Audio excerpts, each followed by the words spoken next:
Salut les potes, n'oubliez pas de t'abonner et de liker la vidéo. Voilà, du coup on va jouer à un jeu. Voilà, c'est un jeu de bouteille les potes. N'oubliez pas de t'abonner et de liker la vidéo. Voilà. On s'amuse bien avec ces vannes. Hop là, n'oubliez pas de liker la vidéo et partager.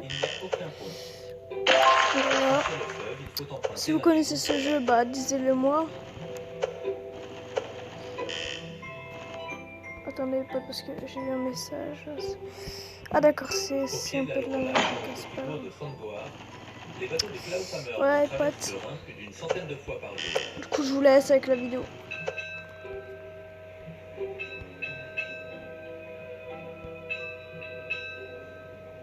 Klaus, ça fait des générations que ta famille assure la liaison entre les deux rives du Rhin.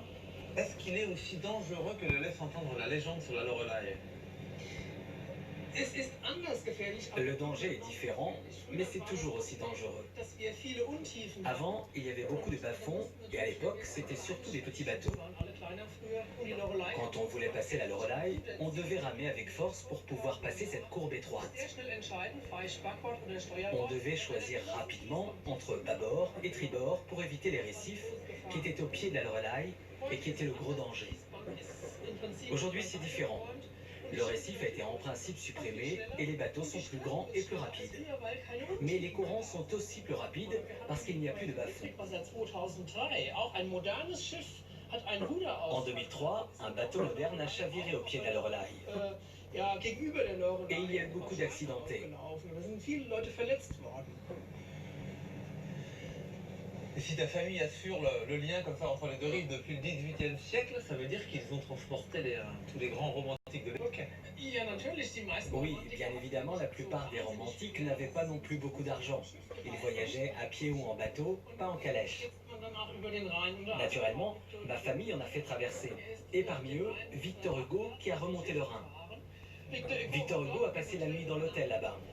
Et il a écrit que cette nuit-là, il y eut un orage. Et les coups de tonnerre étaient tellement forts, se répercutant sur les parois des rochers, qu'il a été enthousiasmé par ce théâtre acoustique. Il l'a décrit d'une manière exhaustive dans son livre sur le Rhin. C'est devenu un best-seller. Il y décrit combien la nature peut être dramatique. En 1840, lors du voyage de Victor Hugo, la rive gauche du Rhin est française.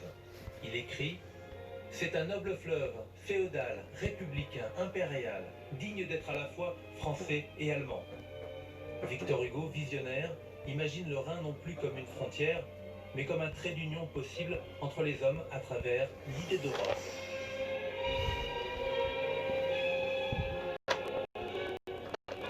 Baudelaire, Gérard de Nerval, mais également les peintres ont célébré le Rhin. Les tableaux romantiques n'ont pas de secret pour Susanna Léou, adjointe du conservateur du musée de Koblenz. Regarde Raphaël, c'est un journal de voyage du 19e siècle, de l'époque romantique. C'est son propriétaire qui a dessiné le cours du Rhin. Ça c'est le Rhin, et ça c'est les différents... Qui pouvait se le permettre a fait un voyage romantique. C'était une sorte de voyage initiatique.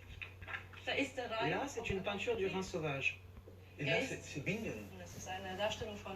C'est une peinture de Joseph Manskirch qui a peint cette vision de Bingen à la fin du XVIIIe siècle. C'est un tableau que l'on pourrait qualifier de pré-romantique.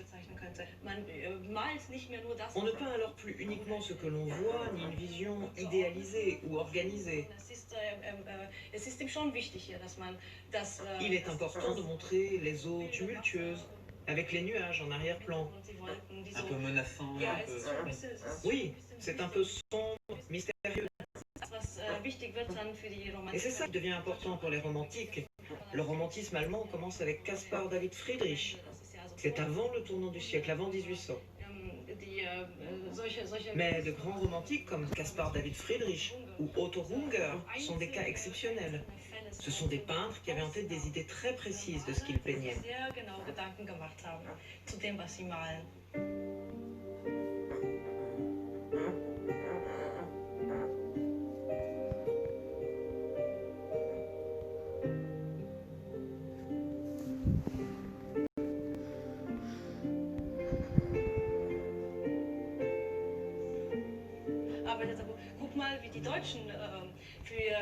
Regarde comment les Allemands peignaient leur vision de la nature et du paysage.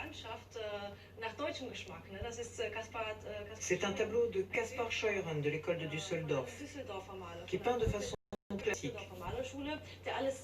C'est un tableau plein de sensibilité. On y trouve tout ce qu'un voyageur du Rhin voulait voir. Pour les Allemands, il est important d'avoir une élégance classique, mais avec une petite touche italienne.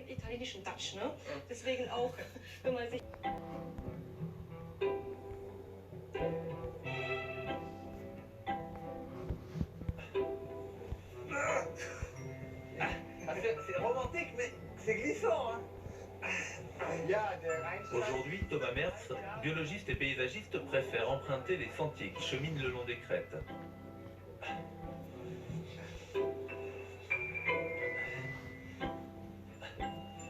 Thomas, ce sont des chemins qui ont été construits pour ou par les romantiques au 19e siècle? Non, ce sont des chemins pour les romantiques modernes. Les vrais romantiques, il y a 200 ans, marchaient au pied de la vallée, le long du fleuve.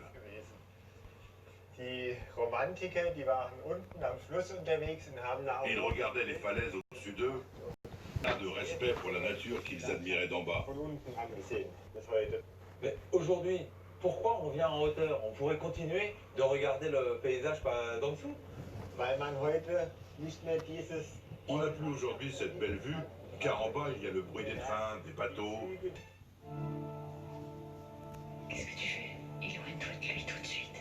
J'embrasse mon petit-fils. T'as peur de quoi? Il y a quelque chose de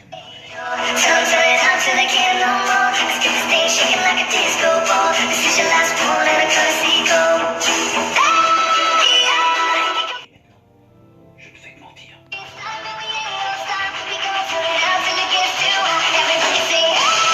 libre d'accès en ligne. C'était de la fin de la vidéo, abonnez-vous et likez.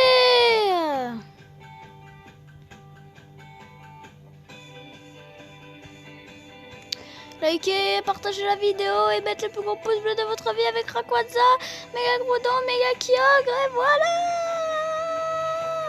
Au revoir, c'était Sevan sur ce Taïboya.